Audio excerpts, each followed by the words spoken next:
নমস্কার। আজকে supreme court এমন একটা জাজমেন্ট দিয়েছে, যেটা রায় দিয়েছে কারোই পছন্দ হয়নি। বলা যেতে পারে যে বিজেপির পছন্দ হয়নি এবং তৃণমূল কংগ্রেসে পছন্দ হয়নি, এমন একটা জাজমেন্ট দিয়েছে।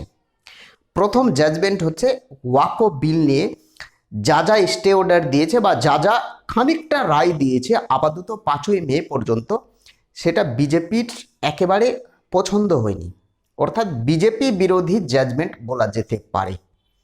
এবং সুপ্রিম কোর্ট আরেকটা জাজমেন্ট দিয়েছে এসএসসি 2016 26,000 চাকরি বাতিল নিয়ে, যেটা বলা যেতে পারে তৃণমূল কংগ্রেস বিরোধী। আরও বিপদে পড়ে গেছে শিক্ষামন্ত্রী ব্রাত্য বসু, প্রাক্তন শিক্ষামন্ত্রী পার্থ চ্যাটার্জি এবং বর্তমানে অভিষেক ব্যানার্জি এবং রাজ্যের মুখ্যমন্ত্রী মমতা ব্যানার্জি কার্যত চিন্তায় পড়ে গেছে। আজকে আমরা লাইভ কনফারেন্স করতে দেখেছি রাজ্যের মুখ্যমন্ত্রীকে নবান্ন থেকে, যে মুখে তার কোনো সেই উচ্চ স্বরে কোনো শব্দ বের হচ্ছিল না। এর আগে যেভাবে নেতাজি ইন্দোর স্টেডিয়ামে আমরা দেখেছি একেবারে চিৎকার করে করে যে আমার প্রাণ থাকতে, আমি বেঁচে থাকতে এদের চাকরি যেতে দেব না, দেব না, দেব না, সেই প্রতিজ্ঞা করেছিলেন, অর্থাৎ আশ্বাস দিয়েছিলেন রাজ্যের মুখ্যমন্ত্রী মমতা ব্যানার্জি নেতাজি ইন্দোর স্টেডিয়াম থেকে। আপনাদের মনে আছে তো? আমার মনে আছে। ঠিক আজকে কি হলো? একেবারে চাঁচা ছোলা বাঁশ বলা যেতে পারে, অর্থাৎ একেবারে লম্বা বাঁশ বলা যেতে পারে। ধরুন আপনি ক্যান্সার পেশেন্ট, আপনার ট্রিটমেন্ট করছেন, আপনি কোথাও চিকিৎসা করছেন, আপনার ক্যান্সার পেশেন্ট। আজকে এমন একটা জাজমেন্ট দিয়েছে এসএসসি সম্পর্কে, অর্থাৎ আমি ক্যান্সার পেশেন্টের সঙ্গে আমি তুলনা করছি। একটা ক্যান্সার পেশেন্ট ট্রিটমেন্ট করছে কোনো চিকিৎসালয়ে, চিকিৎসক বলছেন যে ঠিক আছে, আপনার পেশেন্ট যে রয়েছে মাত্র আর 3 মাস বাঁচবে। তাহলে ভেবে নিন যে তার ডেট একেবারে ফিক্সড হয়ে গেছে। ঠিক একই রকমভাবে আজকে এসএসসির যত যোগ্য অযোগ্য প্রার্থী ছিল তাদের একটা ডেট টাইম ফিক্সড করে দিয়েছে।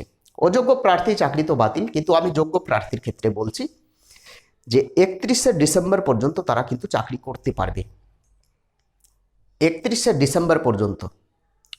এটা শিক্ষা, অর্থাৎ আমাদের রাজ্যে যাতে শিক্ষা ভেঙে না পড়ে তার জন্য এই আদেশ দিয়েছে সুপ্রিম কোর্ট। কিন্তু আবার মে মাসের লাস্ট তারিখ পর্যন্ত, অর্থাৎ 31শে মে পর্যন্ত রাজ্য সরকারকে নতুনভাবে নোটিফিকেশন দিতে হবে এবং 31শে ডিসেম্বরের মধ্যে পরীক্ষা নিয়ে ইন্টারভিউ নিয়ে সবাইকে আবার রিক্রুটমেন্ট করতে হবে।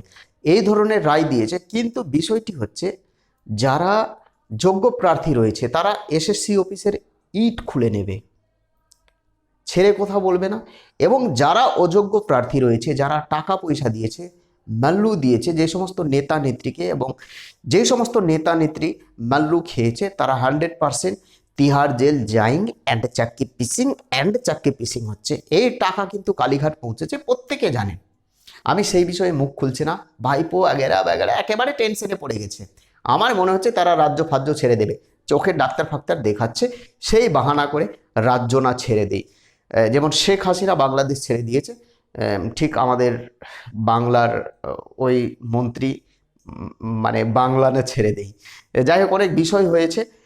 একেবারে মমতা ব্যানার্জির চোখের জল ফেলতে নাও দেখলে একটা ছাই চাপা আগুনের মতো আক্ষেপ রয়েছে বিজেপির বিরুদ্ধে বা সুপ্রিম কোর্টের বিরুদ্ধে।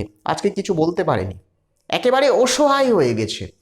যদি এসএসসি যোগ্য অযোগ্যের তালিকা সুপ্রিম কোর্টে আজকে দিয়ে দিতে পারতো, তাহলে কিন্তু তাদের চাকরি যাওয়ার যে একটা ডেট ফিক্সড, অর্থাৎ 31শে ডিসেম্বর পর্যন্ত তাদের চাকরি থাকবে, অর্থাৎ পড়াতে পারবে স্কুলে, শিক্ষা ব্যবস্থার দিকে দৃষ্টিপাত করে, সেই বিষয়গুলো আর থাকতো না।